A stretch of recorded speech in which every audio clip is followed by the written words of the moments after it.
Bismillahirrahmanirrahim. Assalamualaikum warahmatullahi wabarakatuh. Selamat pagi anak-anak semua. Anak-anakku kelas 4.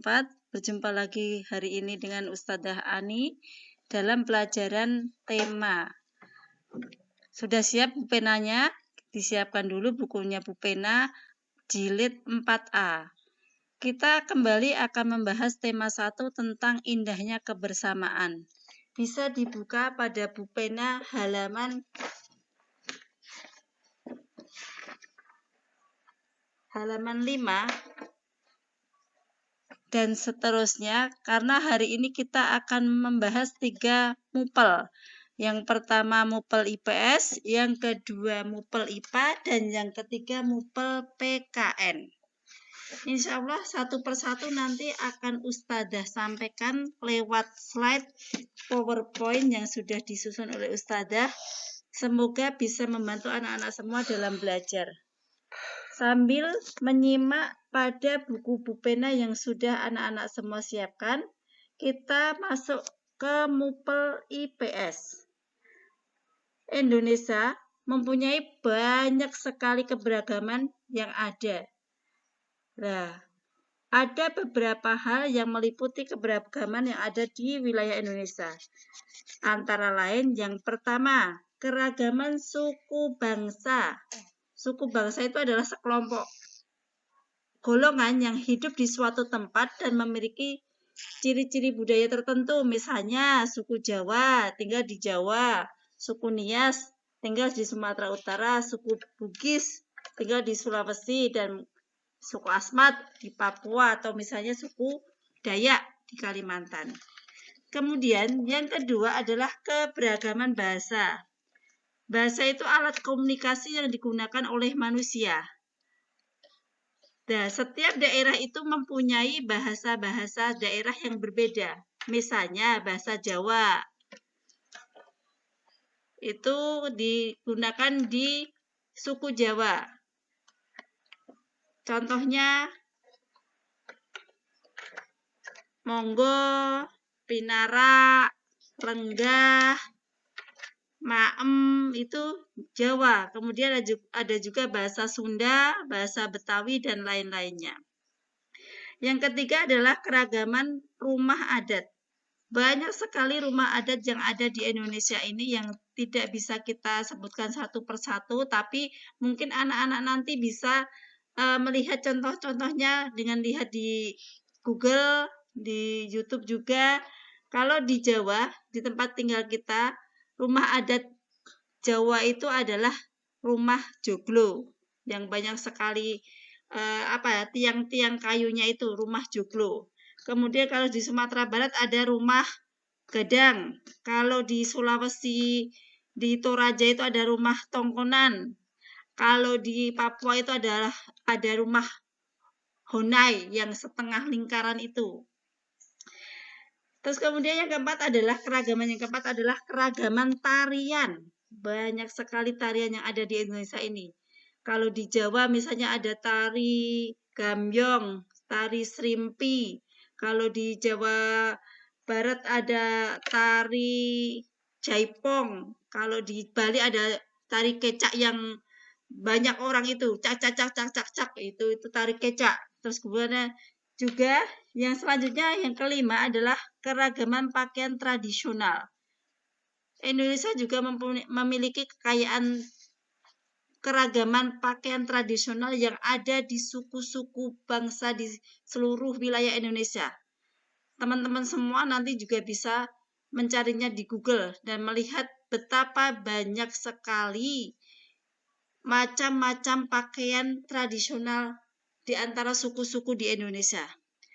Terus keragaman yang keenam adalah keragaman senjata tradisional. Kita tahu setiap daerah juga ternyata mempunyai senjata tradisional.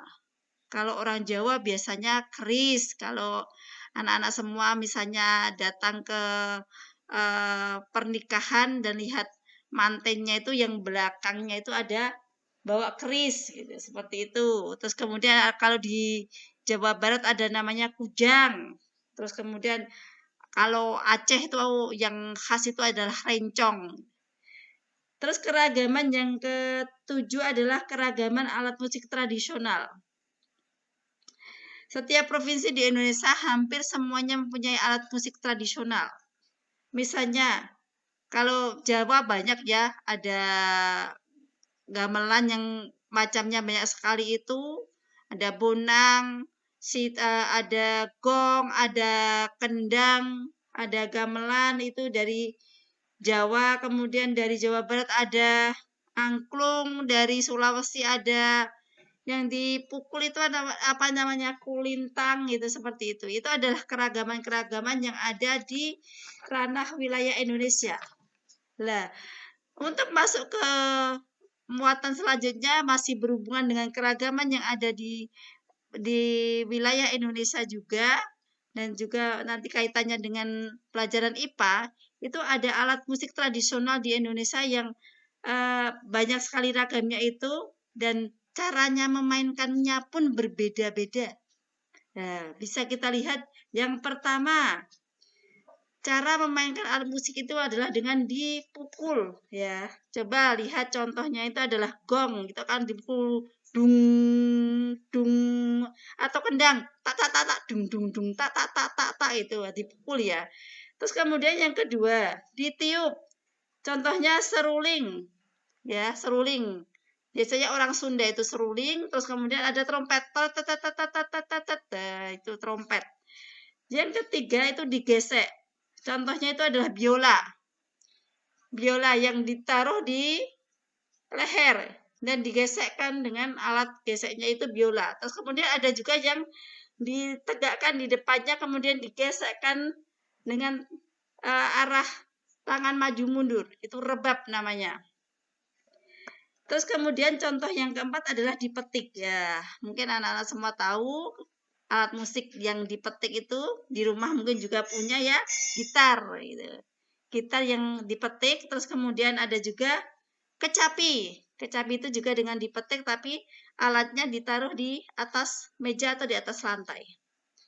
Yang kelima, contoh yang kelima adalah digetarkan atau digoyang-goyangkan. Kalau digetarkan misalnya digoyang-goyangkan itu ke angklung. Itu ya, angklung ya. Sudah pernah tahu ya, alat bahannya dari bambu, terus kemudian ada marakas. Ya, kalau pernah lihat Upin Ipin yang seri nyanyi bura-bura itu kan itu marakas. Cik cik cik cik cik cik cik itu Pak, itu marakas. Terus kemudian dari semua keberagaman itu ternyata memang tidak kemudian menghalangi kerjasama antara suku bangsa yang mempunyai bermacam-macam kebudayaan itu yang untuk menghalangi mereka bekerja sama. Nah, ada beberapa bentuk contoh kerjasama yang bisa dilakukan itu. Yang pertama, kerja bakti. Itu sudah kita ketahui bersama ya. Kerja bakti seperti yang digambar itu. Kerja bakti membersihkan selokan, membersihkan lingkungan. Kerja bakti di sekolah, membersihkan lingkungan sekolah. Itu ya. Itu kerja bakti. Kerja secara bersama-sama. Kemudian contoh yang kedua adalah adanya festival budaya. Biasanya itu diadakan di setiap provinsi ada festival budaya. Tapi kalau yang dekat dengan kita, misalnya yang dekat dengan kita itu adalah Solo. Solo itu ada festival budaya Sekaten Solo. Siapa yang sudah pernah ke Sekaten Solo? Ayo ngacung tangannya. Lah, itu adalah salah satu festival budaya di Solo. Di Jogja juga ada festival Sekaten. Yang kita tahu bersama, di situ akan banyak sekali kegiatan-kegiatan seperti pasar malam, terus kemudian juga banyak orang jualan makan makanan tradisional gitu ya. Terus kemudian bentuk kerjasama yang ketiga adalah contohnya adalah festival makanan tradisional. Ini sudah dilakukan di banyak provinsi, festival makanan jajanan pasar, festival jajanan makanan Jawa, itu seperti itu. Banyak sekali, itu adalah salah satu bentuk keragaman yang ada di Indonesia. Itu tadi ya penjelasan dari Ustazah. Semoga anak-anakku semua bisa memahaminya dengan baik dengan apa yang sudah Ustazah sampaikan tadi.